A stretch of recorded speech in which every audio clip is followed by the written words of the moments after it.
The night sky hung heavy over New Hampshire, black and impenetrable as Robert Sterling's headlights carved a narrow path through the falling snow.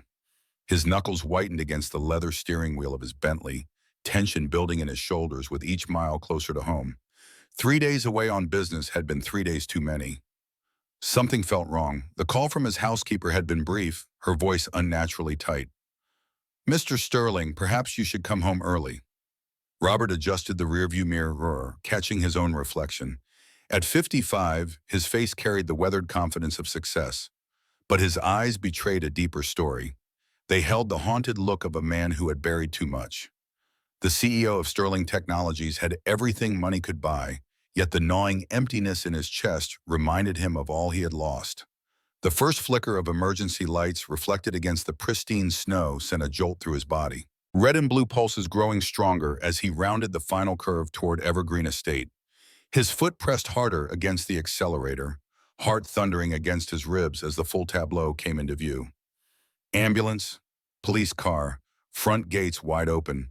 Robert abandoned his car halfway up the driveway, lurching forward through ankle-deep snow. The world around him faded to a dull roar as he spotted the small figure being loaded into the back of the ambulance. "Sophie!" Her name tore from his throat, raw and primal.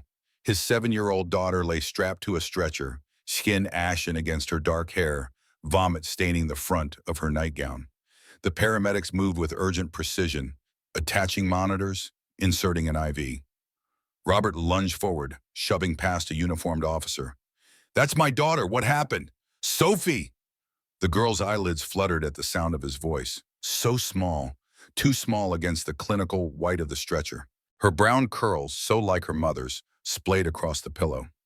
"Sir, we need to get her to Northridge immediately," a paramedic informed him, voice clipped with professional urgency. "I'm coming with her." It wasn't a request. Catherine appeared in the doorway of their home, arms wrapped around herself, face contorted with what looked like concern. His wife of 3 years stood framed against the warm light of the foyer, perfect even in crisis. Her voice carried across the snow. "Robert, thank God you're home." She collapsed upstairs. "I found her on the bathroom floor." Something in her tone struck a discordant note, but Robert had already climbed into the ambulance, his focus entirely on the tiny hand he now clutched between his own. "Daddy's here, sweetheart. I'm right here." The ambulance doors slammed shut. Through the rear windows, he caught a final glimpse of Catherine standing motionless in the snow, watching as they pulled away. Something unreadable flickered across her perfect features. Inside the ambulance, Sophie's eyes opened slightly. Recognition dawned in her gaze, followed by fear. "Baby, what happened?" "You're going to be okay." Her lips trembled with effort, voice barely audible above the wail of the siren. The words that emerged froze the blood in his veins. "Mom put something in my milk." Robert stared at his daughter, the words hanging between them like poison. Before he could respond, her eyes rolled back, and alarms began to sound from the monitors. "She's crashing. Sir, you need to move back."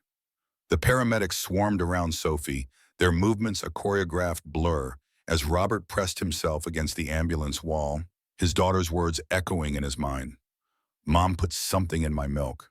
The perfect life he had constructed after so much loss suddenly fractured before his eyes, revealing the rot that had been growing beneath the surface all along. The emergency room at Northridge Hospital pulsed with cold efficiency. Robert paced the waiting area, each step weighted with dread. The detective assigned to the case approached, holding a sealed evidence bag containing a small glass with residue of milk. "Mr. Sterling, we need to ask you some questions about tonight. Who prepared this drink for your daughter?" The image of Catherine standing in their doorway flashed before him. The woman he had married after Elizabeth died. The woman who had promised to love Sophie as her own. "My wife, Catherine prepared it. She always does." Always. The word hung heavy between them. How many glasses of milk had Catherine prepared? How many nights had Sophie complained of feeling sick afterward? The realization that he hadn't been there enough to notice crashed over him like an icy wave. "Mr. Sterling," the detective continued, "the initial toxicology screening indicates elevated levels of benzodiazepines in Sophie's system. Do you or your wife take any prescription medications of this nature? No. The word emerged hollow, empty. No, neither of us. The snow outside the window fell heavier now, mirroring the cold dread settling in his stomach. 8 years ago, another snowy night had altered the course of his life forever. The memory swept over him unbidden. Vermont mountains. A business trip with Michael, his younger brother. The argument over whether to drive back in the worsening conditions. Come on, Rob. The storm isn't that bad. We can make it. Michael's voice so clear in his memory. Robert had insisted they leave. Had insisted they could beat the weather. He'd been wrong. The headlights coming toward them on the wrong side of the road. The desperate wrench of the steering wheel. The sickening sensation as their car left the road, tumbling down the embankment. Glass shattering. Metal screaming. Then silence. Robert had woken up in the hospital 3 days later. Michael had never been found. Presumed dead, his body lost in the frozen river that ran alongside the highway. The guilt had nearly destroyed him. Then Elizabeth, his rock, his salvation, diagnosed with stage 4 breast cancer just months later. Sophie had been only 2 years old when her mother died. Robert had thrown himself into his work afterward, building his tech empire higher and higher, as if success might outpace his grief. And then Catherine had appeared in his life, the beautiful, poised art gallery owner who had seemed like a miracle. A second chance. Now he wondered if she had been something else entirely. Dr. Ferguson pushed through the double doors, clipboard in hand, expression grave. Mr. Sterling, we've stabilized Sophie.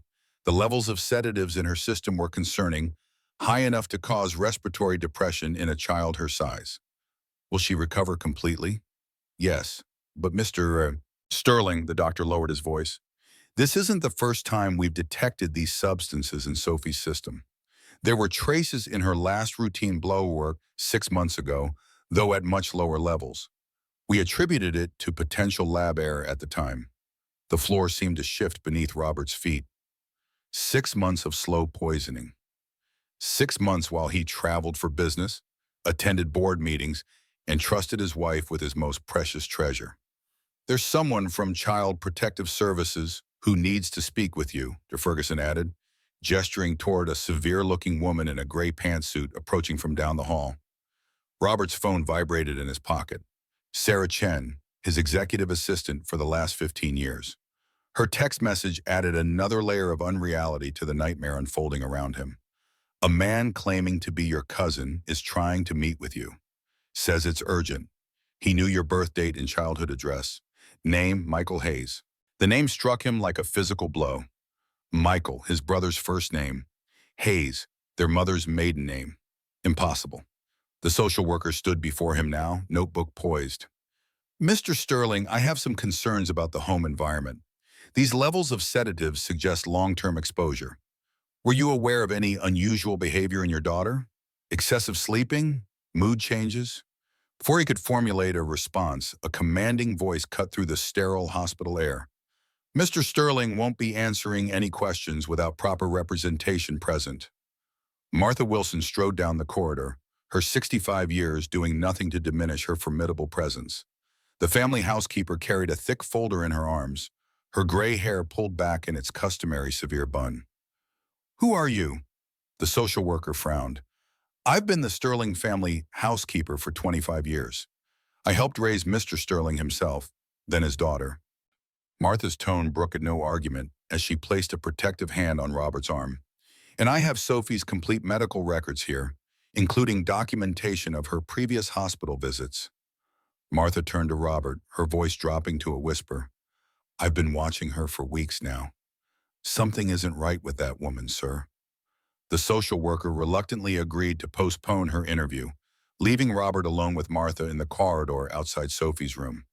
The older woman's eyes, usually warm with affection, now burned with conviction. Tell me everything, Martha. Sophie has been refusing to drink her milk for months now, but only when Mrs. Sterling prepares it. She drinks it fine from me. Martha pulled out her phone, swiping to a video. I installed a small camera in the kitchen 3 weeks ago, after the third time Sophie became ill following breakfast. The grainy footage showed Catherine at the kitchen counter, pouring milk into Sophie's favorite cup. Then glancing over her shoulder, she removed a small vial from her pocket and added several drops to the liquid. I should have come to you sooner, Martha's voice cracked with emotion. But I needed proof. I was afraid you wouldn't believe me. Robert stared at the damning evidence, his world collapsing further with each passing second. Why behind him? Why would she do this? I don't know, sir. But there's more. She's been locking the medicine cabinet, taking phone calls in the middle of the night, and twice now I've caught her going through your financial documents when you were away. A nurse appeared at the door to Sophie's room. She's asking for you, Mr. Sterling. Inside, Sophie looked impossibly small against the hospital bed. Her eyes brightened momentarily when she saw her father, then clouded with fear. Daddy, I don't want to go home. Please don't make me. Robert sat carefully on the edge of the bed, taking her tiny hand in his. Sophie, sweetheart, I need you to tell me the truth. Has Mom been putting things in your milk before?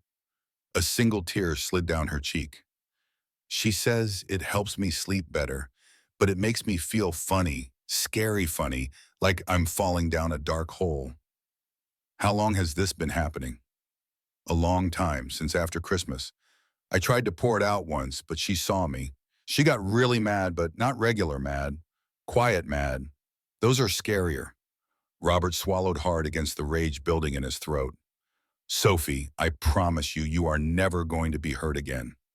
I'm going to fix this.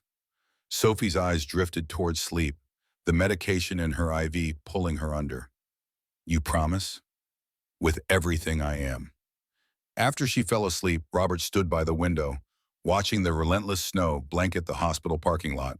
He needed to return home, to confront Catherine, to gather evidence. His phone buzzed again with another message from Sarah. Michael Hayes insists on meeting tomorrow, says it concerns your wife, says he knows things about her past. The snow continued to fall, erasing the world outside. Robert made a decision.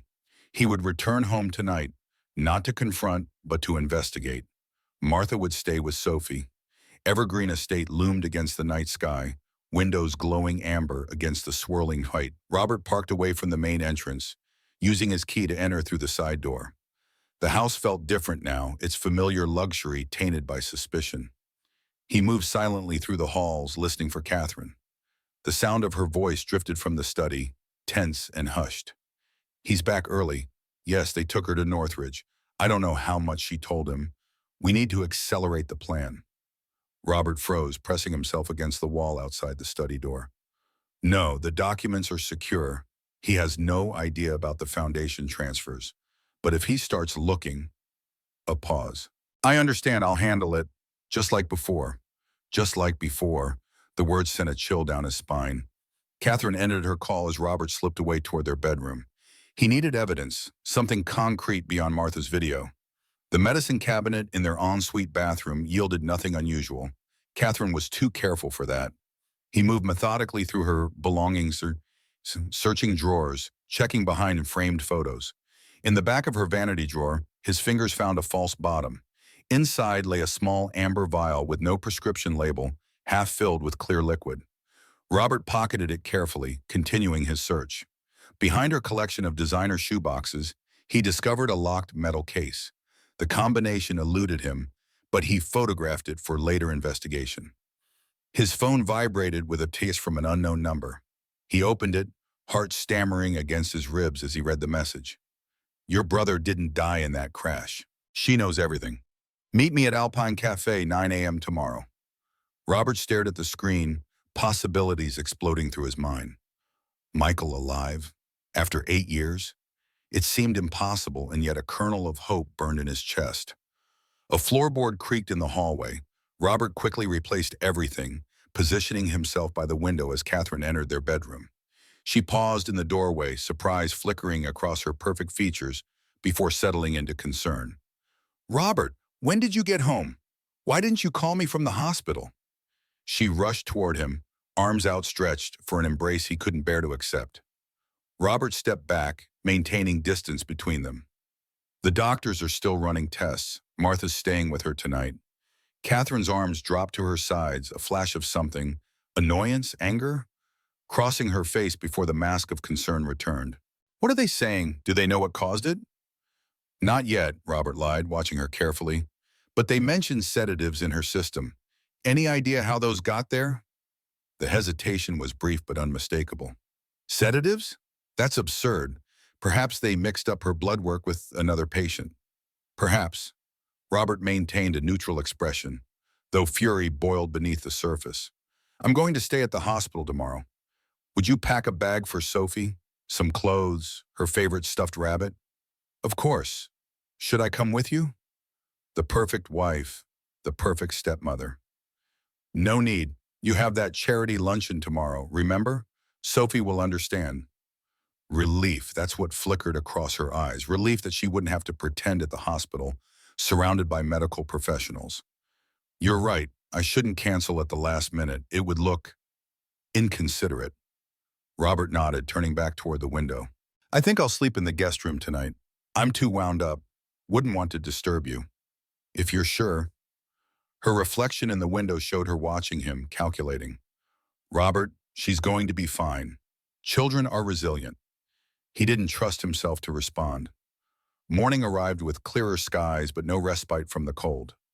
Robert left before Catherine woke, driving directly to the Alpine Cafe. The quaint coffee shop sat nestled among snow-covered pines, nearly empty at this early hour. A man occupied the corner booth, face partially obscured by a newspaper. As Robert approached, he lowered the paper, revealing features so hauntingly familiar that Robert stopped mid-stride. The same sterling jawline, the same deep-set eyes, though now surrounded by fine lines. But different too, a jagged scar running along his right temple, disappearing into his hairline. Harder, more weathered than the brother he remembered. Michael? The name emerged as barely more than a whisper. The man gestured to the seat opposite. I go by Michael Hayes now. Have for 8 years. Robert sank into the booth, staring at the ghost across from him. How? We searched for weeks. They said the river. I was found downstream. No ID, severe head trauma. Michael's voice had a rough edge that was new. When I woke up, I didn't remember who I was. The hospital assigned me a caseworker, a nurse specializing in trauma patients. Catherine, Robert breathed, the pieces falling into place with sickening clarity. Michael nodded slowly, though I knew her as Nurse Hayes back then. She told me my name was Michael Hayes, that I had no family, no one looking for me. I had no reason to doubt her. Why are you here now? Why after 8 years? Fragments of memory started coming back last year. Nothing concrete, just feelings. Then I saw your picture in a business magazine. Something clicked. Michael leaned forward. But when I tried to find you, to confirm my suspicions, I received a warning. Anonymous. Telling me to stay away, that you thought I was dead and preferred it that way. That's a lie. I searched for you. I never stopped blaming myself. Robert's voice cracked with emotion. I believe you now. But Robert, there's more. Michael slid a folder across the table. Your wife isn't who she claims to be. Her real name is Elizabeth Harmon. She has a history of attaching herself to wealthy, vulnerable patients. Robert opened the folder with trembling hands. Inside lay newspaper clippings, hospital records, and a photograph that stopped his breath. Catherine, younger, hair differently styled, standing beside a hospital bed. In the bed lay Michael, unconscious, connected to machines. She kept me sedated longer than medically necessary, controlled my recovery, my information. By the time I was functional again, she had constructed an entire false history for me. Michael's eyes darkened with pain. She convinced me I had no one, that she was my salvation. And then she left you to pursue me. Robert felt physically ill. Once I started regaining independence, yes, I believe she saw a bigger opportunity with you. A widower with a successful company, a young daughter, the perfect vulnerable target. Robert closed the folder, his mind racing. She's been drugging Sophie, small doses, over time. Last night was the worst episode, enough to send her to the hospital. Michael's expression hardened. She's establishing a pattern, making Sophie appear chronically ill or unstable. I've seen this before in her past. It's about control and ultimately access to assets. I need to keep Sophie away from her. Robert gripped the edge of the table. But I need proof that will stand up in court. Otherwise, she could fight for custody, claim I'm the unstable one. I'll help you. Michael's voice carried the weight of absolute certainty. I owe you that much, and the little girl, your daughter, she deserves to be safe. I need someone I can trust inside the house. Someone Catherine won't suspect. Robert studied his brother's face, seeing both the familiar and the stranger he had become. What are you suggesting? How would you feel about a position as the new security manager for Evergreen Estate? A plan began forming in Robert's mind. Michael Hayes, highly recommended, with impeccable references provided by my executive assistant. A ghost of a smile crossed Michael's face. I've gotten pretty good at being someone else these past 8 years. As they finalized the details of their plan, Robert's phone rang. Martha calling from the hospital. Sir, Sophie's awake and asking for you, and she's been drawing something she wants you to see. Robert arrived at the hospital 30 minutes later, heart lifting at the sight of Sophie sitting up in bed. Color returned to her cheeks. Martha sat beside her, helping organize a pile of crayons and paper. Daddy! Sophie's face lit up, arms reaching for him. Robert enveloped her in a careful hug, breathing in the scent of her hair, letting her solid presence anchor him in the storm of revelations. How are you feeling, sweetheart? Better. The doctor said I can have pudding for breakfast. She pulled back, suddenly serious. I made you something important. She handed him a drawing meticulously created with her crayons. A glass of milk with a large red X through it. Beside it, a woman's figure, drawn with a peculiar detail. Half her face colored sunny yellow, the other half deep black. That's Mom, Sophie whispered. She has two faces. Sometimes she looks nice but feels scary. The innocence and clarity of a child's perception cut through all pretense. Sophie had seen the truth about Catherine long before the adults around her own. Sophie, I need to ask you something very important, Robert said carefully. Would you feel safe coming home if Mom wasn't there? If it was just you and me and Martha, and maybe someone new to help keep us safe? Sophie considered this solemnly. Would she come back? No, sweetheart. She would never hurt you again. The relief in his daughter's eyes broke his heart anew. What had Sophie endured while he was building his empire, too absent to notice the danger within their home? There's going to be a new security person coming to stay with us, Robert explained. His name is Michael. He's going to help make sure we're all safe. Like a bodyguard? Sophie's eyes widened with interest. Something like that. Robert smiled. And Sophie, this is very important. We can't let Mom know that we suspect anything. Not until we have everything in place to make sure she can't hurt you anymore. Can you be brave for a little while longer? Sophie nodded, the determination in her small face reminding him painfully of Elizabeth. I can be brave. I've been practicing. That evening, Robert brought Sophie home, Martha hovering protectively nearby. Catherine greeted them in the foyer, the perfect picture of a concerned mother. She held out her arms to Sophie, who hesitated fractionally before allowing a brief hug. Oh, sweetheart, I was so worried. The doctors figured out what happened. I hope. Such a strange thing. Just a virus, apparently, Robert lied smoothly. But they want to follow up next week. Catherine's smile didn't quite reach her eyes. Of course, whatever she needs. The charade continued through dinner, a tense affair where every word felt weighted with hidden meaning. Robert watched Catherine carefully, seeing her through new eyes. How had he missed the calculation behind her affection, the performance in her concern? Later that night, Robert sat in his study, reviewing the security footage Martha had secretly captured over the past weeks. Multiple instances of Catherine adding something to Sophie's food or drink, always when she thought no one was watching. His phone buzzed with a message from Sarah. Michael Hayes starts tomorrow. All background documents prepared. Also found something interesting in the Foundation financial records. Large transfers to a Swiss account. Need your authorization to investigate further. The web of Catherine's deception spread wider with each passing hour. Robert closed his laptop, moving to the window. Outside, fresh snow had begun to fall, covering yesterday's footprints, creating a clean canvas. Tomorrow would bring Michael back into their lives, the first step toward exposing the truth. In the guest bedroom where he now slept, Robert pulled out an old family album.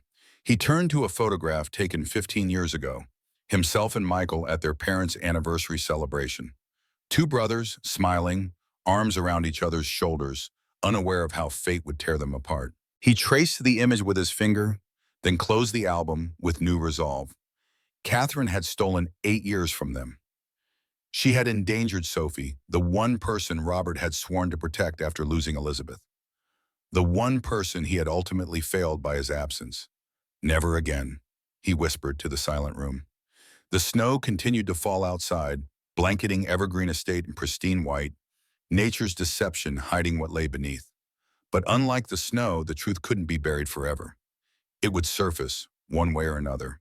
And when it did, Catherine would discover exactly what happened when she threatened a Sterling. The morning sun glinted off fresh snow blanketing Evergreen Estate, casting a deceptive tranquility over the grounds. Robert Sterling stood at his study window, watching as a black Audi approached the main gate. His brother, a ghost returned from the dead, had arrived. Behind him, the grandfather clock ticked with merciless precision, marking off the seconds until their plan would begin. 3 days had passed since Sophie's hospitalization. 3 days of maintaining a facade of normalcy while Catherine moved through their home, unaware that her mask had slipped. The security cameras Robert had installed throughout the house fed directly to the monitors on his desk. 4 screens displaying different angles of their lives: kitchen, main hallway, Sophie's bedroom door, the medication cabinet in the master bathroom.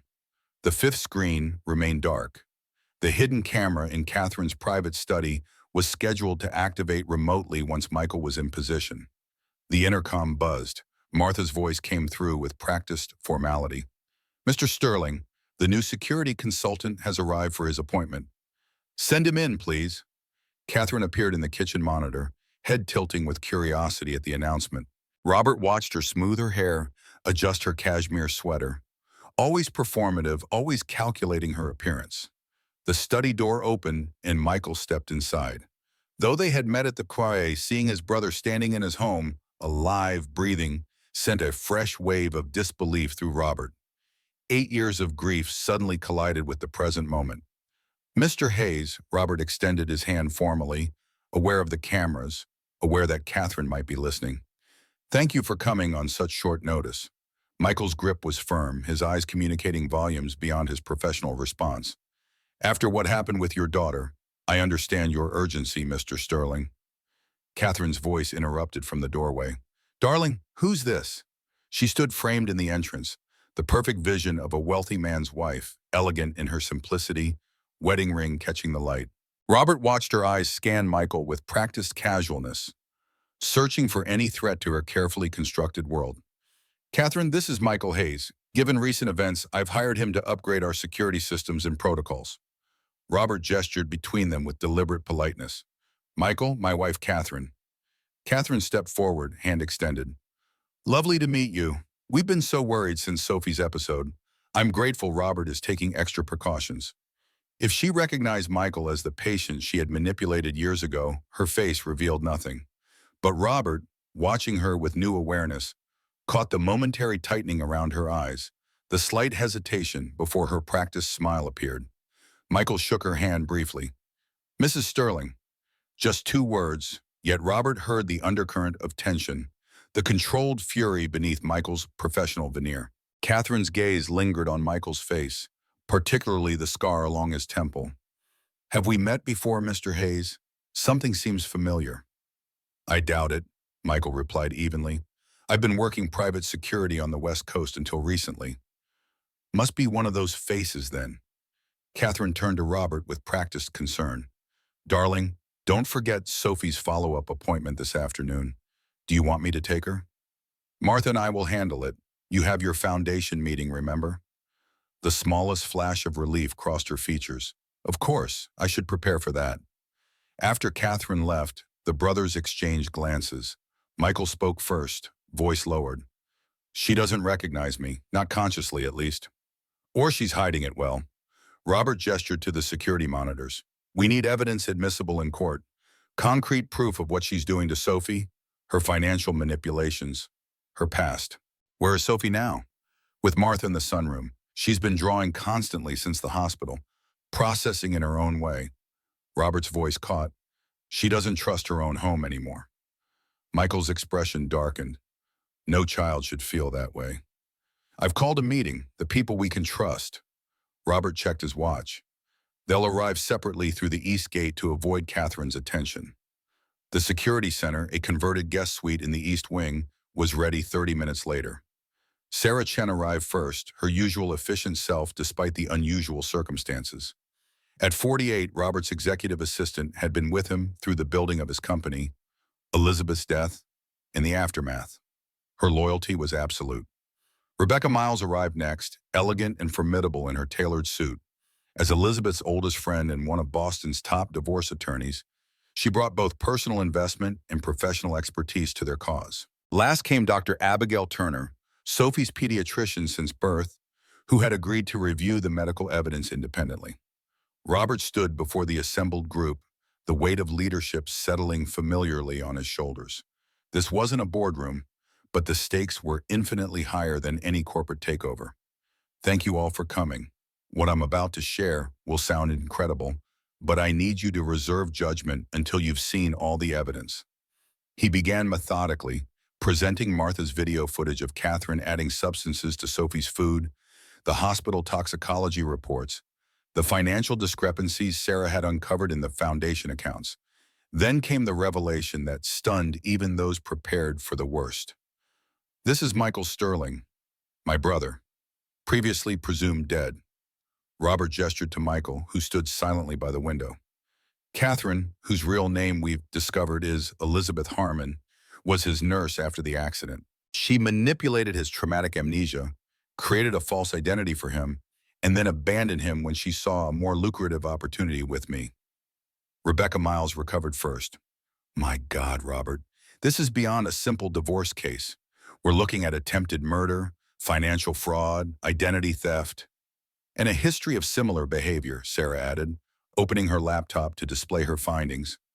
I've been investigating Elizabeth Harmon for the past 72 hours. There's a pattern. The screen showed 3 different men, all wealthy, all vulnerable through recent loss or tragedy, all connected to Elizabeth Harmon under various aliases. 2 deceased under suspicious circumstances after changing their wills. 1 survived but lost millions. And all had health issues that began after she entered their lives. Dr. Turner studied the medical reports with growing concern. These sedative levels in Sophie's system, they've been increasing gradually, building tolerance. If the pattern continued, she didn't need to finish the thought. So what's our plan? Rebecca asked, the attorney in her focusing on strategy. Robert laid out the operation with military precision. Sarah continues following the money trail. Michael establishes himself here, gaining Catherine's trust while gathering evidence. Martha protects Sophie. Dr. Turner documents Sophie's recovery now that she's not being drugged. Rebecca prepares the legal framework for both criminal charges and divorce proceedings. And you? Michael asked quietly. I maintain the illusion of normalcy. Make Catherine believe she still has me fooled. Robert's jaw tightened, all while ensuring Sophie is never alone with her again. Sarah looked up from her computer, expression grim. There's something else you need to see. Catherine's real background. She turned her laptop to display police reports and juvenile records. Elizabeth Harmon grew up in the foster system, multiple placements, reports of manipulation, theft, violence toward other children, psychiatric evaluations suggesting sociopathic tendencies. The room fell silent as they absorbed this new information. She sees people as stepping stones, Michael said finally, tools to be used and discarded. But why Sophie? Martha asked, the question hanging heavy in the room. If her goal is Robert's money, why harm the child? Turner closed the medical file. Control. By making Sophie chronically ill, she ensures dependence, isolates her from her father, potentially positions herself as the primary caregiver. In cases of contested divorce, that can be leveraged for significant financial settlements. There's more, Sarah continued. Elizabeth Harmon has no formal nursing credentials. She forged her qualifications at St. Clair Hospital. Her knowledge of medications comes from working as a pharmacy assistant under yet another name. Robert felt the ground shifting beneath him. The woman he had married, who had shared his bed, his home, his life with Sophie, was a complete fabrication. We move carefully, he said at last. We gather evidence methodically. One mistake and she'll disappear with millions, or worse, try to take Sophie. The meeting concluded with assignments distributed. As the others departed, Michael remained behind, studying the surveillance monitors. "She's in the garden," he observed, on her phone again. Robert watched Catherine pace the snow-covered path, phone pressed to her ear, free hand gesticulating emphatically. Even from this distance, her agitation was evident. "I've tapped her personal phone," Robert said, "but she's using burners for important calls, switching them regularly." "Professional behavior," Michael noted. "She's not working alone." The pieces continued to assemble into an increasingly disturbing picture. Catherine wasn't merely an opportunistic con artist. She was part of something larger, more organized, more dangerous. 2 days later, Sarah arrived at Evergreen Estate with findings that confirmed their worst suspicions. "The financial trail leads to a shell company called Chimera Investments," she explained, spreading documents across Robert's desk. "It's registered to a Dr. Lawrence Peterson." "The name sounds familiar," Robert foreboded. "It should. He's listed as Sophie's consulting physician on 3 emergency room visits last year. Visits that coincided with your business trips to Europe." Robert felt physically ill. He diagnosed her with various conditions, recommended specialists, medications, all while working with Catherine. Sarah pointed to the transaction records. $3 million have moved from your foundation through Chimera Investments, then offshore to accounts in the Cayman Islands. And Peterson? Former physician, license suspended for prescription fraud 5 years ago. Now mysteriously living well beyond his means in a Beacon Hill townhouse. The web extended further than they had imagined. Catherine had embedded herself deeply in their lives, creating a network of enablers and accomplices around Sophie's fictitious health issues. That evening, Robert watched from his study window as Michael spent time with Sophie in the snow-covered garden. His daughter had initially been shy around the newcomer, but Michael's gentle patience had gradually won her trust. Now they were building a snow fort together, Sophie's laughter carrying through the frosty air. It was the first time Robert had heard her laugh so freely in months. Catherine appeared on the terrace, watching them with an unreadable expression. Robert tensed, but she merely called out an offer of hot chocolate before disappearing back inside. Later, the security monitor captured Catherine in the kitchen, preparing 3 mugs with meticulous care. Robert watched her hesitate before the refrigerator, glancing over her shoulder, then reaching into her pocket instead of using the milk carton. "Martha," he called through the intercom. "Kitchen intercept." Within 30 seconds, Martha appeared in the kitchen doorway. "Oh, hot chocolate? Let me help with that, Mrs. Sterling." Catherine's smile tightened almost imperceptibly. "No need, Martha. I've got it handled." "I insist. You know how particular Sophie is about her marshmallows." Martha moved efficiently beside Catherine, subtly positioning herself between the mugs and the door. "Why don't you take one out to Mr. Hayes? I'll bring Sophie's after adding her marshmallows." Catherine hesitated, then relented, taking only 1 mug, presumably the untainted one, out to the garden. Robert watched the monitor as Martha quickly switched Catherine's and Sophie's mugs, ensuring his daughter would receive the safe beverage. The choreography of protection they had established functioned perfectly. On the garden monitor, Catherine approached Michael, offering him the hot chocolate with a carefully constructed smile. The audio picked up their conversation. "You're good with children," Catherine remarked, watching as Sophie continued working on the snow fort. "I had a niece about her age once," Michael replied, accepting the mug without drinking. "She loved building things too." "Had?" Catherine's interest seemed casual, but Robert recognized the probing beneath.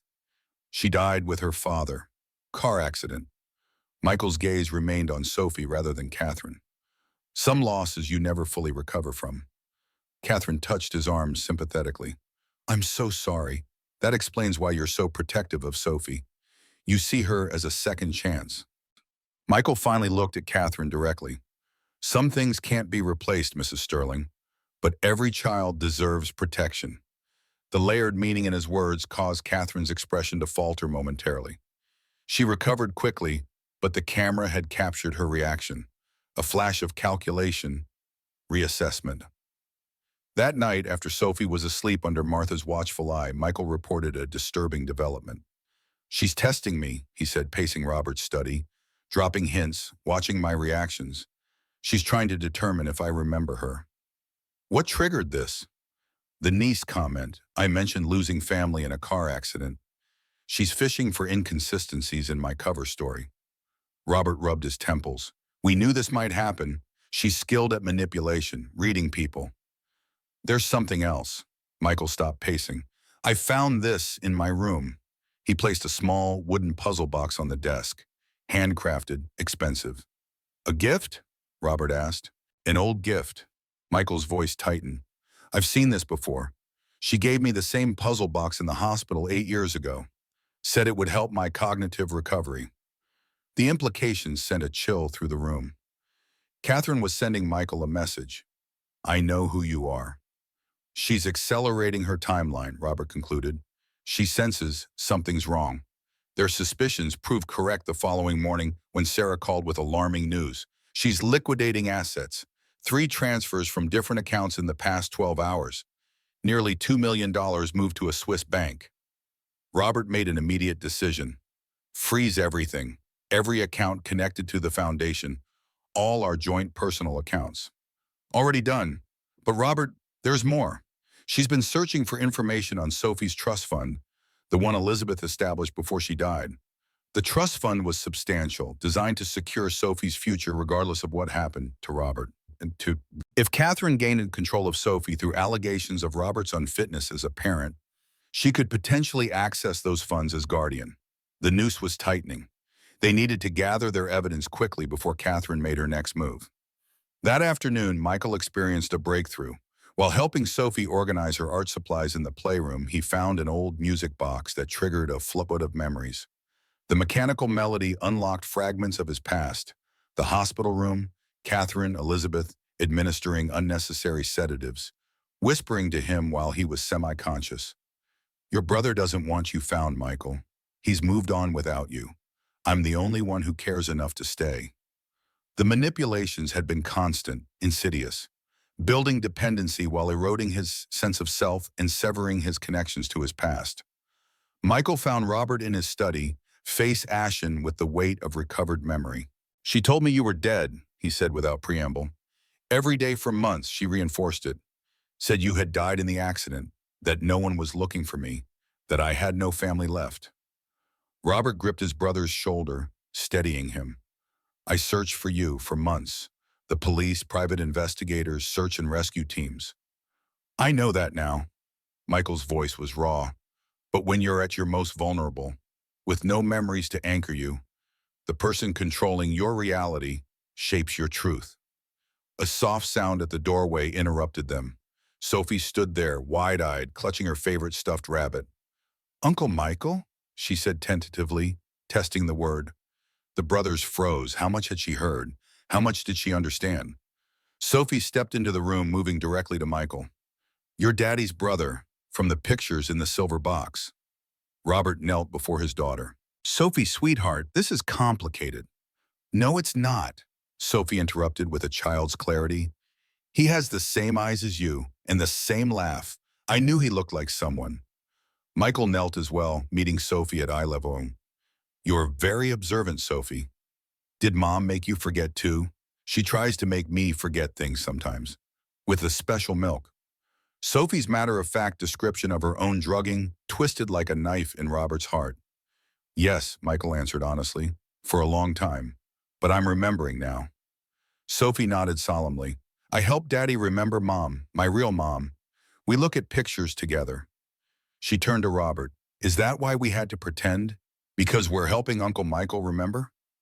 Robert exchanged glances with Michael, then made a decision. Sophie deserves some version of the truth. Yes, sweetheart, and it's very important that we keep pretending for a little while longer. Can you do that? Can you keep this special secret? Sophie considered this seriously, then nodded. I'm good at secrets. The heartbreaking implications of that statement hung in the air after she left the room. We need to move faster, Michael said. She's been living a nightmare with that woman while thinking it was normal. 3 days later, their evidence collection was progressing steadily. Sarah had documented the financial fraud thoroughly. Martha had compiled a record of Catherine's suspicious behaviors and instances of Sophie's unexplained illnesses. Dr. Turner had analyzed Sophie's medical records, identifying patterns consistent with deliberate poisoning. What they still lacked was definitive proof tying Catherine directly to the drugging, proof that would stand up in court against the inevitable high-priced attorneys she would hire. The opportunity came unexpectedly. Catherine announced she needed to attend a weekend charity function in New York, requiring an overnight stay. With Catherine away, they could access her private study, the one room in the house she kept meticulously locked. Robert watched her departure from his office window, the sleek black Bentley disappearing down the snow-lined driveway. They waited 30 minutes to ensure she hadn't forgotten anything before Michael approached her study door with specialized tools. The lock yielded within minutes. Inside, Catherine's study presented the perfect image of a wealthy philanthropist's workspace, elegant, organized, with framed photographs of charity events prominently displayed. "Start with the filing cabinet," Robert directed. "I'll check the computer." Catherine's desktop yielded nothing suspicious. She was too careful for that. The filing cabinet contained only legitimate foundation documents, or at least documents that appeared legitimate on first inspection. "The safe," Michael said suddenly, moving toward a landscape painting on the far wall. "Classic hiding spot." Behind the painting, as expected, was a small wall safe. This lock proved more challenging, requiring 20 tense minutes before it finally opened. Inside lay the evidence they had been seeking. A leather-bound journal documented Catherine's calculated pursuit of Robert, including her discovery that Michael had survived the accident. Medical vials containing the same sedatives found in Sophie's system. Financial records showing the full extent of her theft from the foundation. Most damning of all, a USB drive containing video footage of Catherine and Dr. Peterson discussing Sophie's treatments and their plans to declare Robert an unfit parent. "This is everything we need," Robert breathed, carefully photographing each item before returning it exactly as they had found it. Just as they were preparing to leave, Sophie appeared in the doorway, face pale with fear. "Daddy, she's coming back. I saw her car from my window." Robert and Michael exchanged alarmed glances. They had minutes at most to exit the study and lock it again, with no signs of their intrusion. "Sophie, go to Martha right now," Robert instructed calmly. "Tell her code yellow, just like we practiced." Sophie nodded and disappeared down the hallway as the men hastily restored the room to its original state. Michael secured the safe and replaced the painting, while Robert ensured the files were exactly as they had found them. They had just locked the study door when Catherine's voice echoed from the main entryway. "Robert, are you home? I forgot the foundation portfolio for tomorrow's presentation." Robert stepped into the hall, composing his features into casual surprise. "I thought you were halfway to New York by now." Catherine smiled, though her eyes darted past him, scanning the hallway. "Silly me, rushing out without the most important documents." She moved toward her study door. "Have you seen Sophie? I wanted to say a proper goodbye." "She's with Martha in the East Wing. Art project." The lie came easily now. Necessary protection. Catherine unlocked her study, disappearing inside as Robert continued down the hallway with deliberate casualness. He heard her moving around, checking her safe, her files. If they had left any trace of their presence, she would know. Minutes later, Catherine emerged, portfolio in hand, expression unreadable. "Everything all right?" Robert asked. "Fine, just running behind now." She kissed his cheek briefly. "Don't wait up tomorrow night. These events always run late." After her departure, confirmed by the security gate camera, Robert, Michael, and Martha gathered in the secure room with Sophie. "That was close," Martha said, still visibly tense. "Too close," Robert agreed. "But we have what we need now. Rebecca will file emergency orders first thing Monday morning. By the time Catherine returns, she'll find the locks changed and police waiting." Sophie, sitting quietly beside Martha, suddenly spoke. "She was in the garden today, talking on her phone again." Robert knelt before his daughter. "Did you hear what she said?"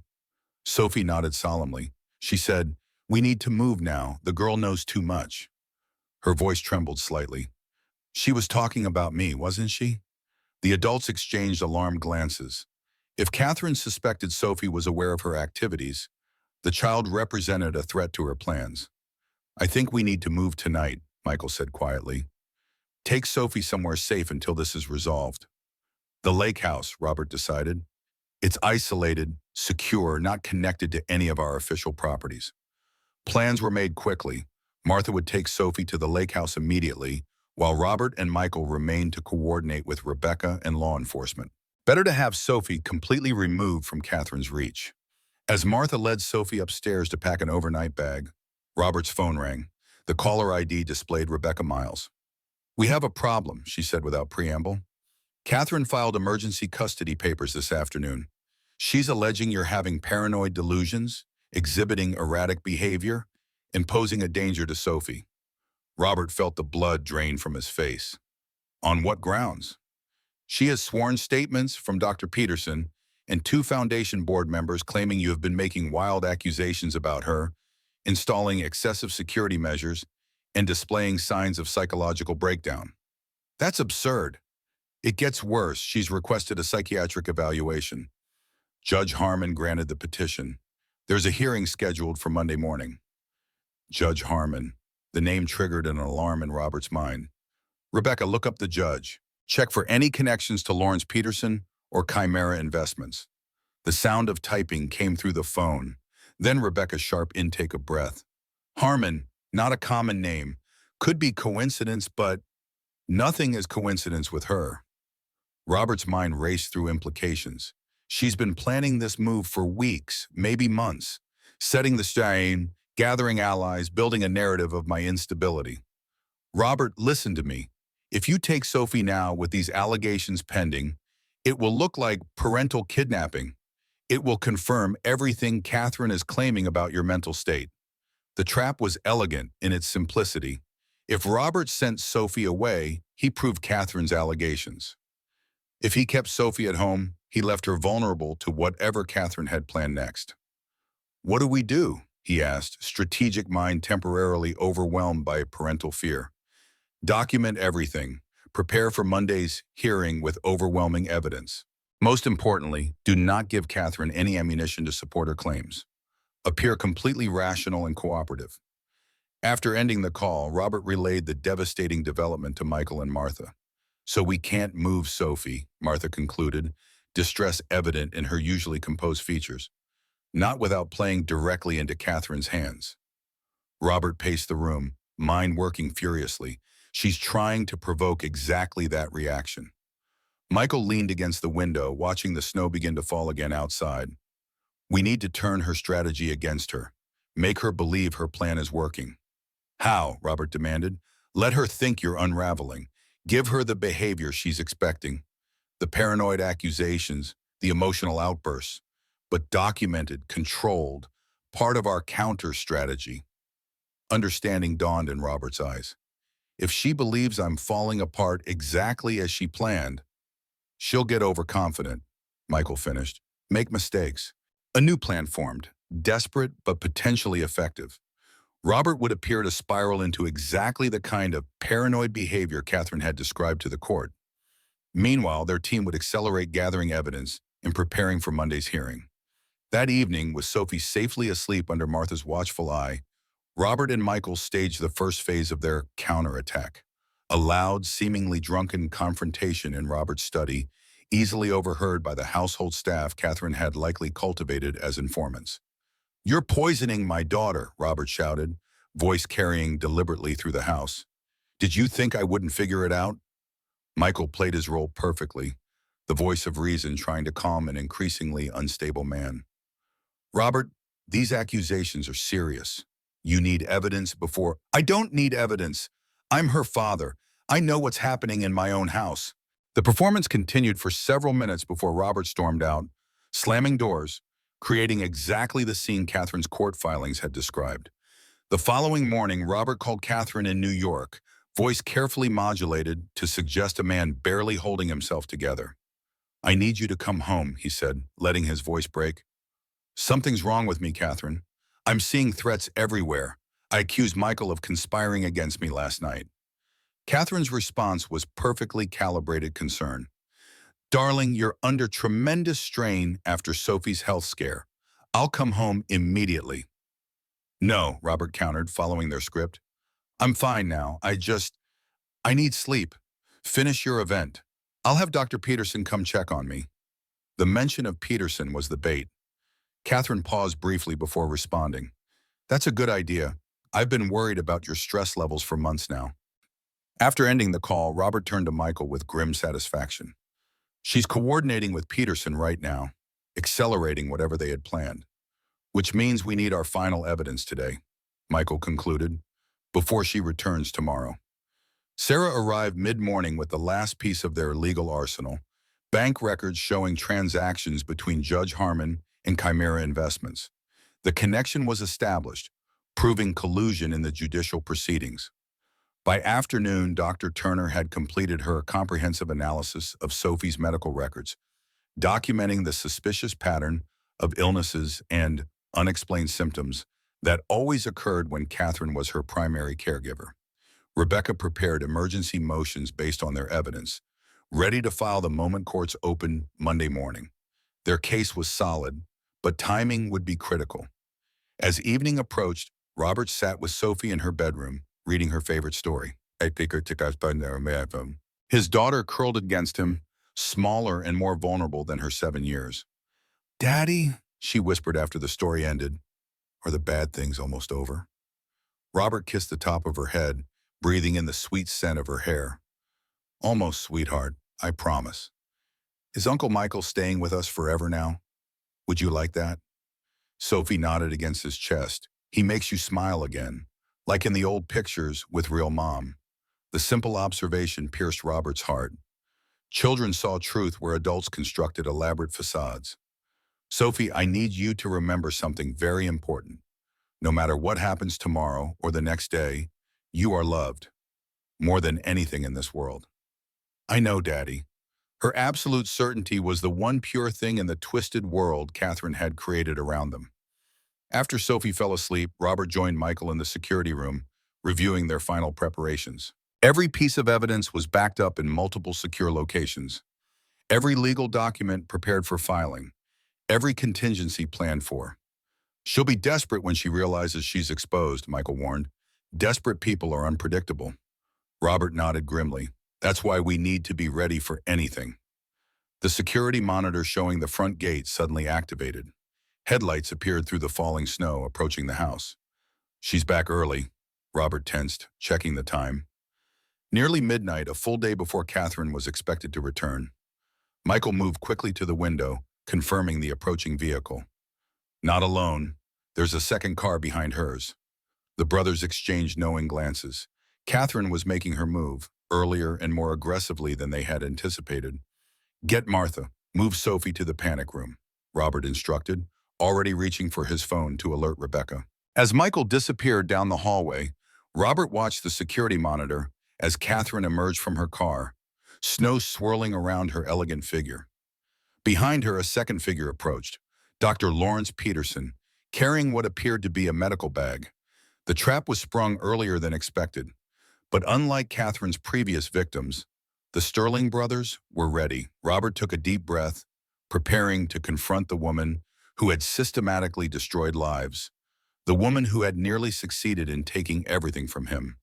The final battle for Sophie's safety was about to begin, earlier and with higher stakes than they had planned. "Game on," he whispered to the empty room as Catherine's key turned in the front door lock. Snow fell in silent accusation against the midnight darkness as Catherine Sterling stepped into the foyer of Evergreen Estate, shaking crystalline flakes from her cashmere coat. Behind her, Dr. Lawrence Peterson entered with practiced confidence, medical bag clutched in his gloved hand. Their breath fogged the air, white clouds of conspiracy in the momentarily chilled entryway. From the shadows of the upper hallway, Robert watched their arrival, his phone gripped tightly in his hand, Rebecca's urgent voice still echoing in his ear. "Don't confront her directly. Record everything. We need her to incriminate herself." Catherine glanced up the sweeping staircase, eyes narrowing at the darkened corridor. "Robert, are you home, darling?" The performance continued, even now. The concern in her voice so perfectly modulated that once, not long ago, he would have believed it without question. "In the study?" Robert called, injecting a slight tremor into his voice. The charade of instability needed to continue a while longer. Catherine turned to Peterson, exchanging a meaningful look before both moved toward the study. Robert retreated silently down the back staircase, circling through the kitchen to activate the final surveillance protocols.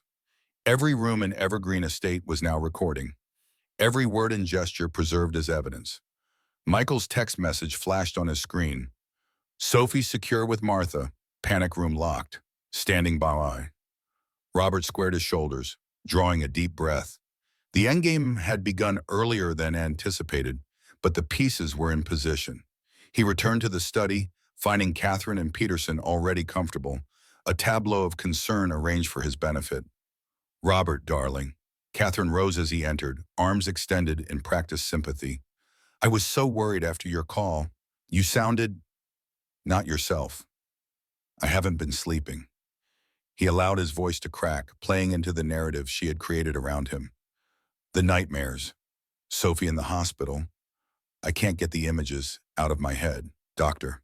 Peterson stepped forward, the very picture of medical authority with his silver-streaked hair and carefully cultivated bedside manner. Mr. Sterling, your wife has been concerned about your mental health for some time. The stress of your daughter's recent health episodes, combined with the responsibilities of your position, it's not uncommon for men in high-pressure situations to experience breaks with reality. Robert sank into his leather chair, letting his hands tremble slightly. I've been saying crazy things, haven't I? Accusing people, installing cameras everywhere. Catherine exchanged a quick glance with Peterson, satisfaction flickering in her eyes before disappearing beneath concern. We just want to help you, Robert. Dr. Peterson thinks you might need some rest, a facility where you can truly recover. A facility? Robert looked up, allowing genuine alarm to show. You want to commit me? Just for observation, Peterson soothed, opening his medical bag. A short stay. Completely voluntary, of course. I've brought something to help you relax for the journey. The syringe he produced caught the lamplight, a gleaming needle filled with clear liquid. What is that? Robert asked, backing up slightly in his chair. Just a mild sedative, Peterson assured him, to help with your anxiety during transport. Catherine moved to Robert's side, hand gentle on his shoulder. It's for the best, darling. You haven't been yourself. The things you've been saying about me, about Sophie's care, these delusions are symptoms. Delusions, Robert repeated, watching Peterson prepare the injection. You mean like believing you have been drugging our daughter? Or stealing from the foundation? Or that you manipulated my amnesiac brother after his accident?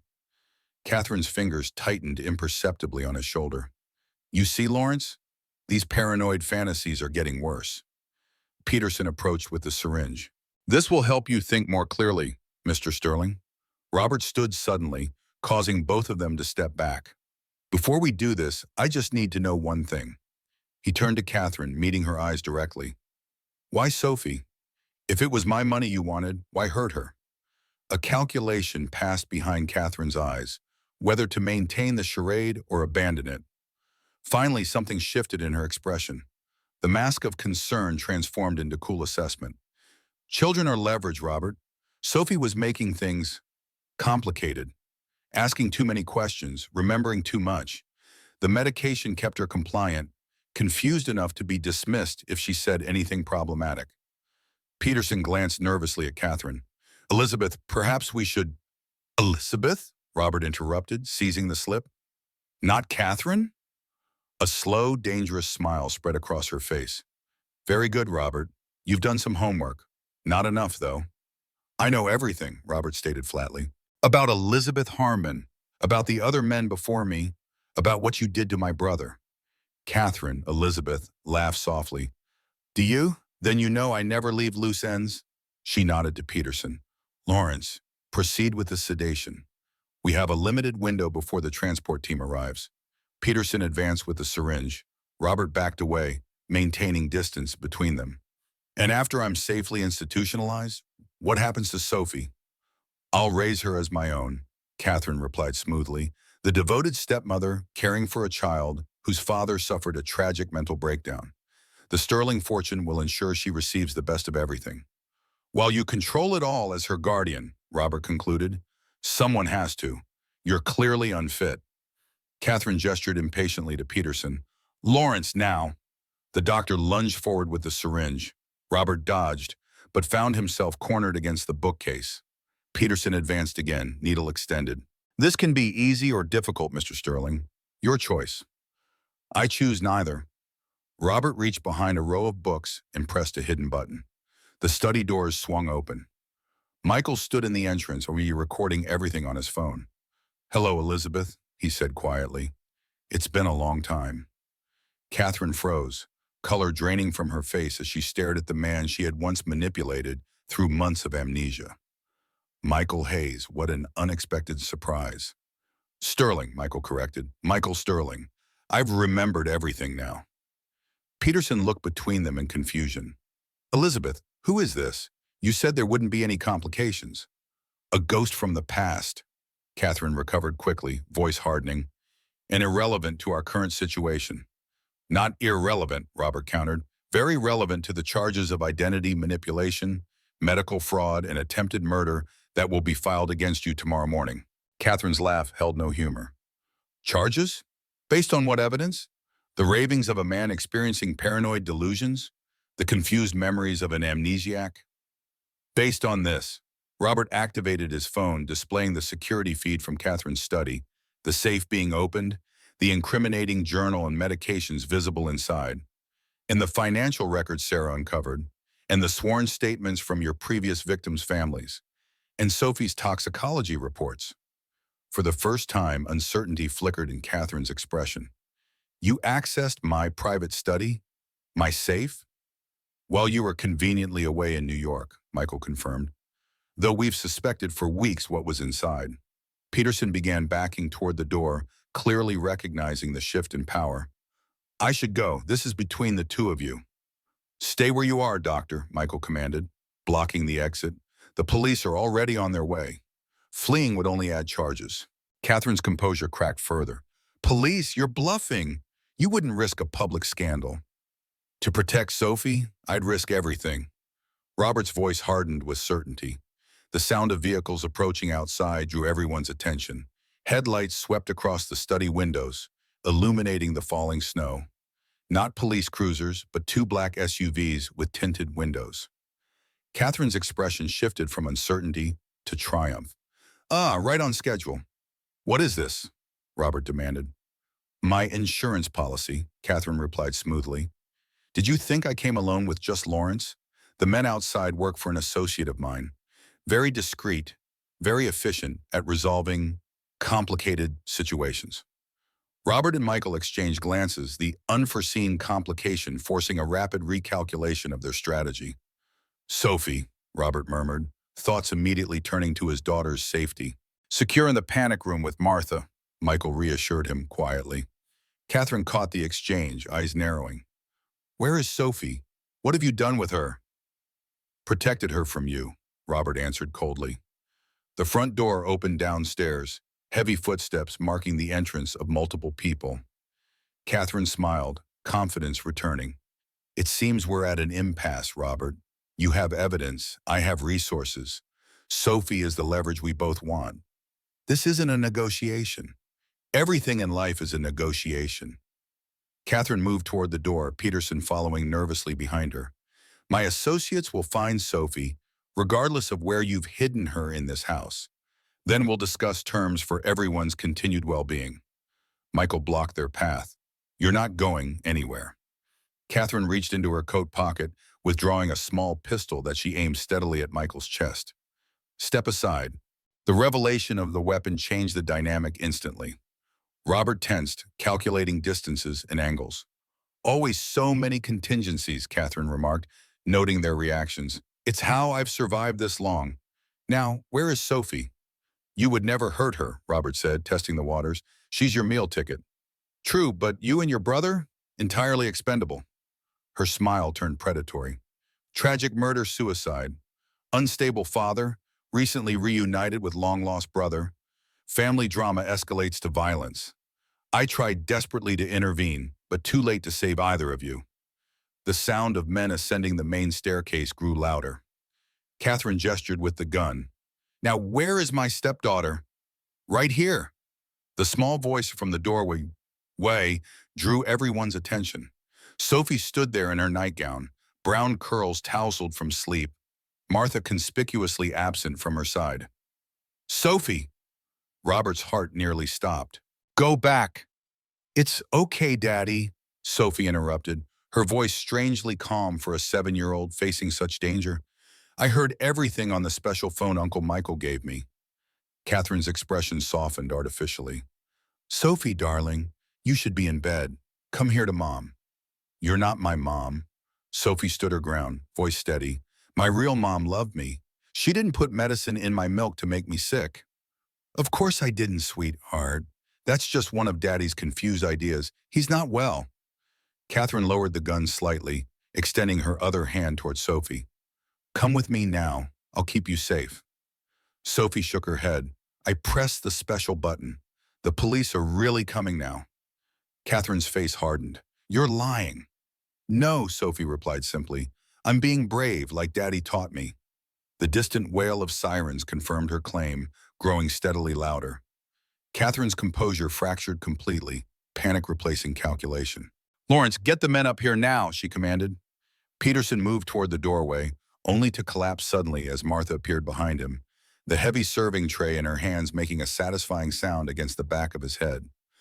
I believe the doctor needs a moment to rest, the housekeeper stated calmly, stepping over his unconscious form to stand protectively beside Sophie. Catherine swung the gun toward Martha and Sophie. Stay back.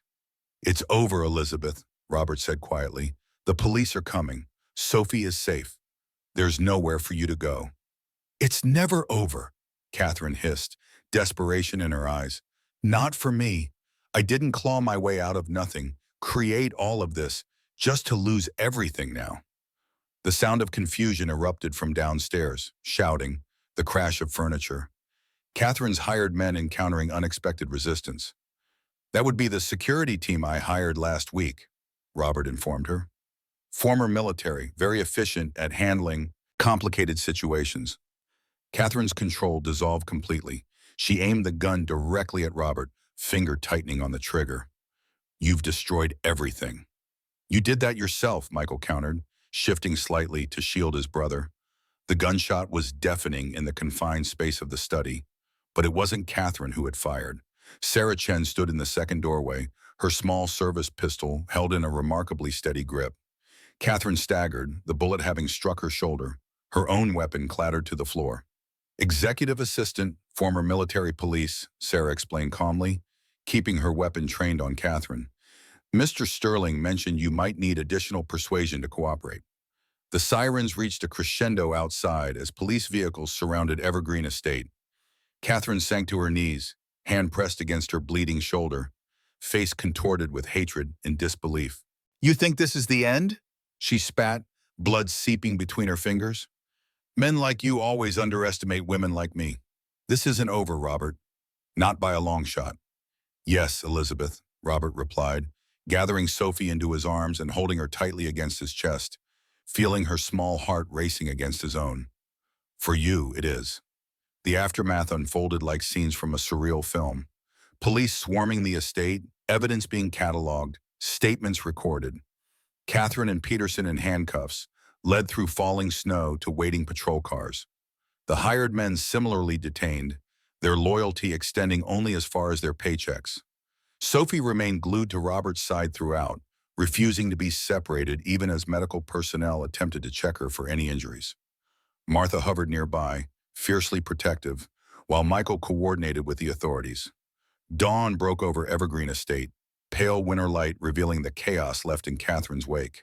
In Robert's study, Rebecca Miles sorted through case files, phone pressed to her ear as she navigated the legal labyrinth ahead. Judge Harmon has recused himself, claiming a previously undisclosed conflict of interest, she reported, covering the mouthpiece. Convenient way to avoid being charged as an accomplice. Will the charges stick? Robert asked, Sophie finally asleep against his chest after the night's trauma. Attempted murder, kidnapping conspiracy, identity fraud, financial crimes. Yes, they'll stick. Rebecca's confidence was absolute. The evidence is overwhelming, Robert. Multiple jurisdictions are already opening investigations into her previous victims' cases. Michael entered, fatigue etched across his features. Police found 3 more identities in her possession. Different names, documentation, backstories. She was prepared to vanish if necessary. And become someone else, Robert concluded. Again. She almost succeeded. Michael's gaze fell on Sophie's sleeping form. If not for her, the little girl had shown courage beyond her years, leaving the panic room against Martha's instructions after overhearing the confrontation through the security system. Her intervention had disrupted Catherine's carefully orchestrated plan just enough to change its outcome. The following days passed in a blur of legal proceedings, medical examinations, and security arrangements. Catherine remained in custody without bail, deemed a flight risk due to her multiple identities and offshore accounts. Dr. Peterson, facing his own substantial charges, began cooperating with authorities, providing further evidence of the conspiracy. Sophie underwent thorough medical evaluation, the toxicology results confirming what they had feared. Months of systematic exposure to sedatives and other medications, carefully administered to create symptoms without causing permanent damage. Turner's prognosis was cautiously optimistic. With proper care and support, Sophie would recover fully. Children are remarkably resilient, she assured Robert, especially when surrounded by love and stability. 2 weeks after Catherine's arrest, Robert sat in Rebecca's office, reviewing the stack of legal documents requiring his signature. Divorce filings, restraining orders, civil suits to recover the stolen foundation funds. The criminal trial won't begin for months, Rebecca warned. These cases are complex with multiple jurisdictions involved. Catherine, Elizabeth, has already hired high-profile defense attorneys. Using my money, Robert noted with irony, we're freezing those accounts, but legal fees were already transferred. Rebecca hesitated. You should prepare yourself, Robert. She'll try to paint you as the villain. Claim you were the abusive one, that she was protecting Sophie from you. Let her try. Robert signed the final document with decisive finality. We have the evidence. We have the truth. Truth doesn't always prevail in courtrooms, Rebecca cautioned. But in this case, I believe it will. That evening, Robert returned to Evergreen Estate for what would be one of their final nights there. The mansion's opulence, once a source of pride, now felt tainted by Catherine's presence. Too many shadows, too many compromised spaces. He found Michael and Sophie in the kitchen, attempting to bake cookies together. The domestic scene, flour dusting both their faces, laughter brightening the room, created an unexpected tightness in Robert's chest. "Daddy!" Sophie exclaimed, running to him with chocolate-smeared hands. "Uncle Michael doesn't know how to make cookies right." "In my defense," Michael protested, "I've spent the last 8 years eating hospital food and takeout." Robert lifted Sophie onto his hip, unconcerned about the chocolate now decorating his custom suit. "Then it's a good thing you have an excellent teacher." Later, after Sophie was tucked into bed with Martha standing guard nearby, the brothers retreated to the study. The room had been cleansed of the confrontation's evidence, but memories lingered in every corner. "I've been thinking about the estate," Robert said, gazing out at the snow-covered grounds. "I don't want to keep it." Michael nodded in understanding. "Too many ghosts. I want something new, for all of us." Robert turned to face his brother. "I've had an idea." He outlined his vision for the property, converting Evergreen Estate into a center for traumatized children, particularly those who had suffered manipulation and abuse. A place of healing and protection, staffed by professionals who could provide the support that such children desperately needed. Winter's Light Center, he concluded, a place where darkness gives way to healing. Michael studied him thoughtfully. "You're sure about this? It's a major undertaking." "I've spent years building technologies and accumulating wealth," Robert replied. "It's time I built something with true meaning." "Then I'm with you." Michael's commitment was absolute. Every step. The transformation began the following month. Architects, child psychologists, and security consultants all collaborated to redesign Evergreen Estate into a state-of-the-art residential treatment facility. The formal gardens gave way to therapeutic play spaces. The ostentatious ballroom became a multi-purpose activity center. Catherine's private study was demolished entirely, replaced by a sunny art therapy room. Meanwhile, Robert, Michael, and Sophie settled into a lakeside cabin 30 miles away. The modest 3-bedroom home offered something the mansion never had: genuine warmth. Martha joined them, unable to imagine being anywhere else after 25 years with the family. Sophie thrived in the simpler environment. Each day brought subtle improvements. Nightmares grew less frequent, appetite returned, spontaneous laughter emerged more readily. She formed an especially strong bond with Michael, the uncle who had returned from the dead, becoming her steadfast champion. 4 months after Catherine's arrest, the preliminary hearing finally arrived. Robert entered the courthouse flanked by his legal team, Michael and Martha following closely behind. Sophie remained at the cabin with Sarah, shielded from the media circus that had erupted around the case. The evidence presented was devastating. Financial records showing systematic theft, medical documentation of Sophie's drugging, Martha's video footage, Michael's testimony about his manipulation during amnesia, previous victims' families recounting similar patterns of behavior. Catherine sat at the defense table, immaculate in a conservative gray suit that conveyed appropriate solemnity. She maintained perfect composure throughout, betraying no emotion as her elaborate schemes were methodically exposed. Only once did her mask slip. When Robert took the stand and described finding Sophie semi-conscious that night, Catherine's eyes briefly flashed with something dark and possessive, a glimpse of the true person behind the performance. The judge ruled there was more than sufficient evidence to proceed to trial on all charges. Catherine was returned to custody, denied bail once again despite her attorney's vigorous objections. Outside the courthouse, reporters swarmed around Robert, shouting questions about Catherine's double life, Sophie's condition, the foundation's missing millions. Michael and Martha created a protective barrier as they moved toward the waiting car. "Mr. Sterling, did you suspect your wife was drugging your daughter?"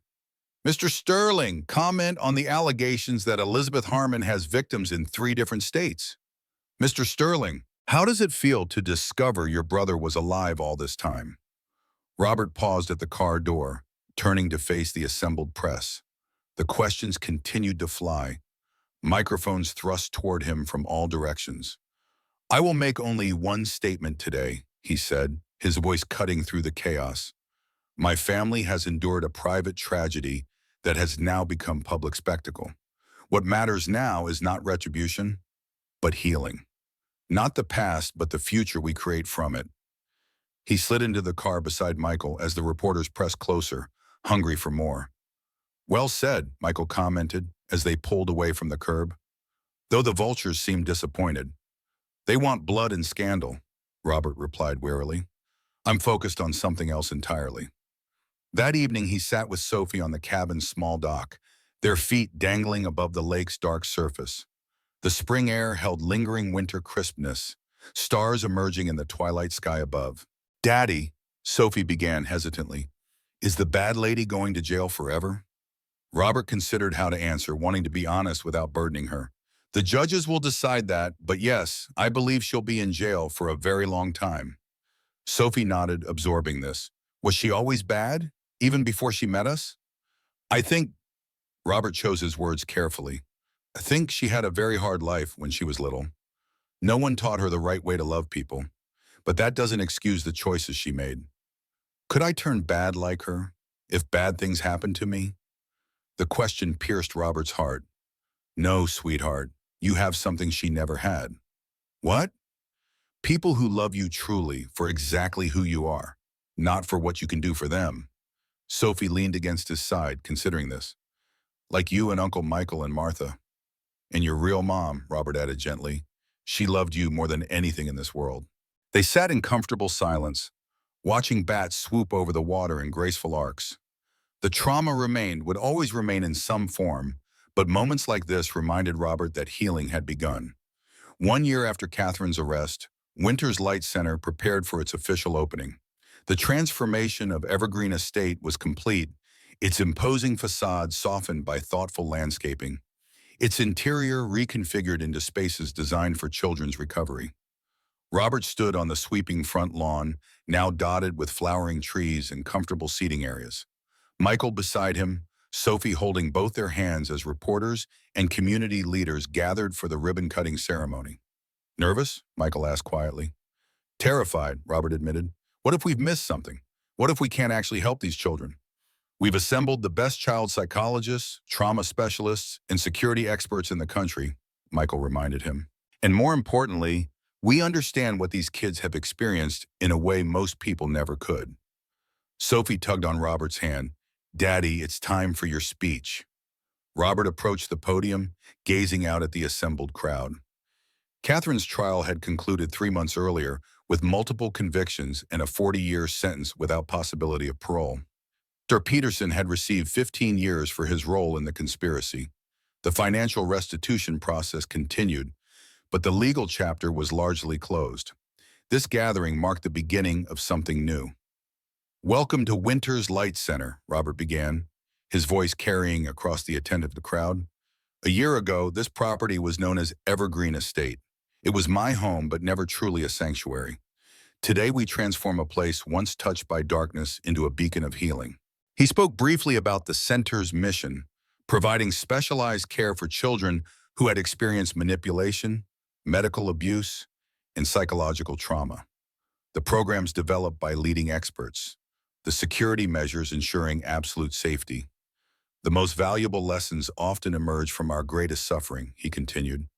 We cannot erase what happened here, but we can create meaning from it. We cannot change the past, but we can build a better future. Sophie stepped forward then, right on cue, carrying a small pair of scissors nearly too big for her hands. Together, they cut the blue ribbon stretched across the center's entrance, officially opening the facility as cameras flashed and applause erupted. The first residents would arrive the following week, 6 children ranging from 5 to 12 years old, all survivors of various forms of abuse and manipulation.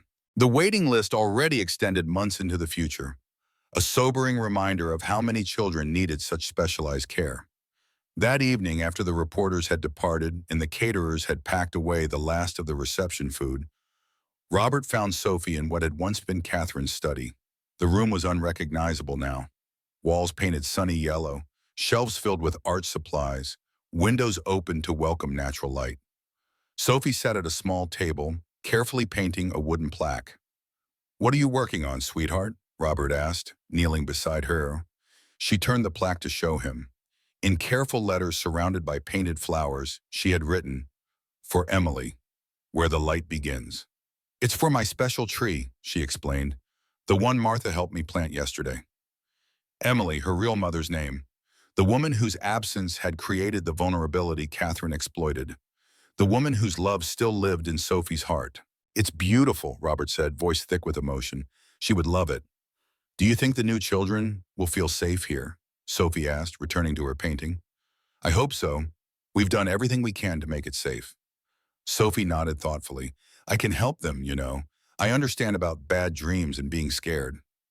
The simple offer, from a child still healing herself, embodied everything the center was meant to be. Trauma transformed into empathy, pain becoming purpose. "You already are helping, Sophie. More than you know." Later, Robert found Michael on the center's back terrace, looking out over the grounds where landscapers had replaced Catherine's formal gardens with natural play spaces and quiet reflection areas. "Remember when we were kids?" Michael asked as Robert joined him. "How we used to build snow forts behind Mom and Dad's house?" "You always insisted on making them bigger than they needed to be," Robert recalled, smiling at the memory. "And you always worried they'd collapse." Michael laughed softly. "Some things never change." "Some things shouldn't." Robert's gaze swept across the transformed property. "After Elizabeth died, I thought I'd lost everything that mattered. Then Catherine appeared, and I believed I'd found a second chance at happiness." "You did find it," Michael corrected him. "Just not where you expected." The center's main building glowed with warm light in the gathering dusk. Through one window, they could see Martha helping Sophie hang her artwork on a wall, the family they had pieced together from tragedy's fragments. "We should head back to the cabin," Robert said eventually. "Big day tomorrow." As they walked toward the parking area, snow began to fall, light, delicate flakes drifting down from a darkening sky. The first snow of the season arriving unusually early. Sophie darted out to meet them, face upturned to catch snowflakes on her eyelashes. "It's snowing, just like when we opened the center." "A good omen," Martha declared, following more sedately with Sophie's coat. They stood together for a moment, watching the snow begin to accumulate on the ground, covering the earth with pristine white. Nature's way of suggesting that even the most scarred landscapes could be made new again. The drive back to the lakeside cabin was quiet, Sophie dozing in the back seat beside Martha, exhausted from the day's excitement. Michael drove while Robert gazed out the passenger window at the snow-dusted forest passing by. I received a letter today, Michael said after several miles of companionable silence. From Elizabeth Harmon. Robert tensed. Catherine. Yes, her attorneys forwarded it. I wasn't going to mention it, but what did she want? Michael hesitated. To explain herself, to say she truly cared for me during my recovery, that not everything was manipulation. And you believe that? No. Michael's grip tightened on the steering wheel. People like her always rewrite history to cast themselves as misunderstood rather than malevolent. Did she mention Sophie? She enclosed a separate letter for her. I didn't open it. Robert stared at the falling snow, weighing the implications.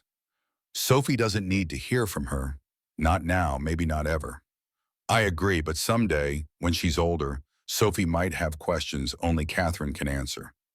The cabin appeared through the trees, windows glowing with welcoming light, home in a way Evergreen Estate had never been. We'll cross that bridge when we come to it, Robert decided. For now, we focus on moving forward. The following morning, Robert woke before dawn, the cabin quiet around him. He moved silently to the kitchen, surprised to find Sophie already there, carefully pouring milk into 2 mugs of hot chocolate. She looked up as he entered, a shadow of old anxiety crossing her face. I made hot chocolate. By myself.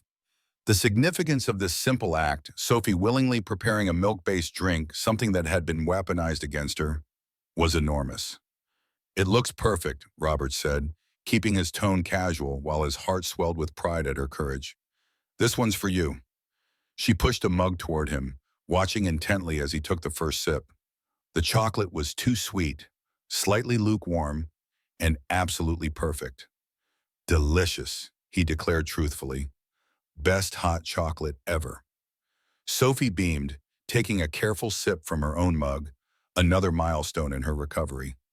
I used to be scared of milk, she stated matter-of-factly, but I'm not anymore. No, she shook her head decisively. Scared means you can't do things. Brave means you do them anyway, even when they're hard. That's exactly right. Robert marveled at his daughter's wisdom, hard-earned through experiences no child should endure. Outside the window, the world was transformed by overnight snowfall. Pristine white covered the landscape, erasing boundaries and imperfections. The lake had begun to freeze around its edges, thin sheets of ice extending like crystal fingers from the shoreline. Michael joined them minutes later, hair tousled from sleep, eyebrows raising at the sight of Sophie confidently drinking hot chocolate. Someone's been busy this morning, he observed, accepting the mug Sophie immediately prepared for him. I'm practicing being brave, she informed him seriously. Well, you're exceptionally good at it. Martha appeared last, tying her robe as she entered the kitchen. Goodness, a full house already? The sun's barely up. The 4 of them gathered around the small kitchen table, sipping hot chocolate as dawn broke over the snow-covered landscape outside. Not the family any of them had envisioned, but family nonetheless, forged through shared trauma, bound by something stronger than blood. 6 months later, Winter's Lyatt Center had reached full capacity, with 28 children in residence and a growing outpatient program serving dozens more. Robert divided his time between the center's operations and his corporate responsibilities, which had shifted significantly toward philanthropic ventures. Michael had discovered an unexpected talent for connecting with the center's most traumatized children, his own experience with manipulation and recovery giving him unique insight into their struggles. He now headed the residential program, working alongside child psychologists to develop specialized treatment protocols. Sophie, now 8, had become something of a mascot for the younger children, her resilience offering tangible proof that healing was possible. She still attended therapy sessions twice weekly, still occasionally woke from nightmares, but the shadows in her eyes had largely receded. On a bright autumn afternoon, Robert stood on the center's main lawn, watching Sophie lead a group of younger children in a game of her own invention. Their laughter carried across the grounds, a sound that never failed to ease the weight he carried. Martha approached, carrying a tray with coffee. They're making remarkable progress, she observed, nodding toward the playing children. Especially Lily. She's finally joining the group activities. Lily, age 6, had arrived 3 months earlier, having endured medical abuse similar to Sophie's. She had spent her first weeks at the center speaking to no one, hiding behind furniture, refusing to eat food she hadn't seen prepared. Now she ran alongside Sophie, face alight with genuine joy. "It helps to have a guide who understands the journey," Robert replied, accepting the coffee gratefully. Martha settled beside him on the bench. Sophie asked about her again this morning. No clarification was needed. Catherine, Elizabeth Harmon, remained a shadow presence in their lives despite her physical absence. What did she want to know? Whether bad people can change, become good. Martha's gaze remained on the playing children. "I told her some can, with help, and if they truly want to.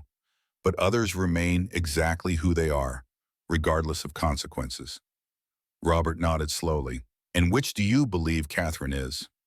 Martha considered this, her weathered face solemn. "Some people aren't wired for remorse, Mr. Sterling. They regret being caught, not what they did." The harsh assessment aligned with Robert's own conclusions. Catherine's letter to the parole board had described herself as a misunderstood victim of circumstance, despite overwhelming evidence of her calculated predation. Her appeals continued, each more desperate than the last, as she discovered that her manipulative charm held no power within the prison system. Michael joined them, clipboard in hand, having just concluded a therapy session with the center's newest arrival. "How's Jason settling in?" Robert asked. "Better than expected. Started opening up about his mother's boyfriend today." Michael's expression darkened briefly. What that man did to him. He left the sentence unfinished, unnecessary to detail horrors they both understood all too well. "Sometimes I wonder if we're making any difference," Robert admitted quietly. "For every child we help, how many more are still out there? Still trapped?" "We're making a difference for these children," Michael replied firmly. "Today, right now, and tomorrow for more. That has to be enough." Sophie broke away from the game, running toward them with flushed cheeks and bright eyes. "Dad! Uncle Michael, come play with us. We need grown-ups for the next part." Robert smiled, setting aside his coffee. How can we refuse such an invitation? As they joined the circle of children, Robert felt a profound sense of rightness settle over him. This was his true legacy, not the technology empire he had built, but this place of healing, these moments of reclaimed joy.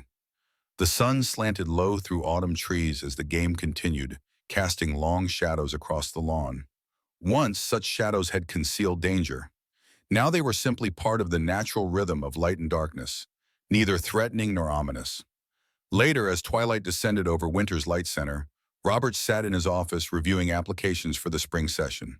So many children needing specialized care, each file telling a story of trauma and resilience. A soft knock interrupted his concentration. Sophie stood in the doorway in her pajamas, Martha waiting discreetly in the hallway behind her. "Everything okay, sweetheart?" he asked, immediately concerned by her serious expression. Sophie approached his desk, placing a folded paper before him. "I made this for the new children, for when they first come here and are scared." Robert unfolded the paper, revealing a carefully drawn picture of Evergreen Estate, now Winter's Light Center, surrounded by protective figures. At the bottom, in Sophie's improving handwriting, "The light always finds a way through the dark." "It's beautiful," he said, genuinely moved. "I think it will help them very much." Sophie nodded, satisfied. "Martha says we need to go home now. It's past bedtime." "She's right, as always." Robert stood, gathering his things. "I just need to finish one more thing, then I'll meet you at the car." After Sophie and Martha departed, Robert added one final note to the center's operational manual. Sophie's artwork would be framed and presented to each new arrival, a message of hope from one survivor to another. Outside, the first snowflakes of winter began to fall, delicate crystalline patterns descending through the darkening sky. Robert paused at the window, watching their gentle arrival. Snow had once concealed treachery in his life, had been the backdrop to unimaginable betrayal. Now it symbolized something different, nature's reminder that even the darkest landscape could be transformed, made clean and new again. He switched off the office light and headed toward the exit, where Michael waited with car keys in hand. "Ready?" his brother asked.